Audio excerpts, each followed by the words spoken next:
వెంటనే శ్రీ మహావిష్ణువుని ప్రార్థించిందట. శ్రీ మహావిష్ణువు ప్రత్యక్షమై,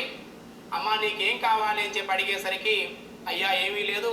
గతంలో భస్మాసుర బాలుడు నా భర్తని రక్షించారు, అదేవిధంగా ఇప్పుడు గజాసుడి యొక్క గర్భంలో బంధింపబడి ఉన్నారట, కావున నా భర్తను మీరే రక్షించాలి అని చెప్పి ఆ పార్వతీదేవి శ్రీహరిని వేడుకుందట. అంత శ్రీహరి పార్వతీదేవి నోరడించి పంపెను. అంత ఆ గజాసుర సంహారానికి ఏర్పాట్లు చేయడం కోసమై బ్రహ్మాది దేవతలను ఇంద్రాది దేవతల్ని కూడా పిలిపించి నందిని గంగిరెద్దుగా చేసి బ్రహ్మాది దేవతలందరికీ కూడా తలుకో వాయిద్యాన్ని ఇచ్చి గంగిరెద్దు మేళగా నాయకుడిగా వ్యవహరిస్తూ ఆ యొక్క గజాసురి యొక్క సంహారానికి ఇదే ఉత్తమము అని చెప్పి అనుకుని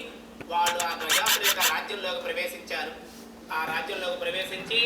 ఆ రాజ్యంలో 4 పక్కల కూడా ప్రదర్శనలు ఇచ్చేసరికి ఆ నోట కూడా గజాసురుకు తెలిసింది, అయ్యా గజాసుర మహారాజా, మన రాజ్యంలో గంగిరెద్దు మేళగాళ్ళు సంగీతానికి శృతిలయబద్ధంగా వాయిస్తూ నృత్యాన్ని చేయిస్తూ చాలా ఆహ్లాదాన్ని కలిగిస్తూ ఉన్నారు అని చెప్పేసరికి, సరే మన రాజభవనంలో కూడా ఆ ప్రదర్శన ఇప్పించండి అని చెప్పి ఆజ్ఞాపించేసరికి ఆ గంగిరెద్దు మేళగాళ్ళని తీసుకుని గజాసురు యొక్క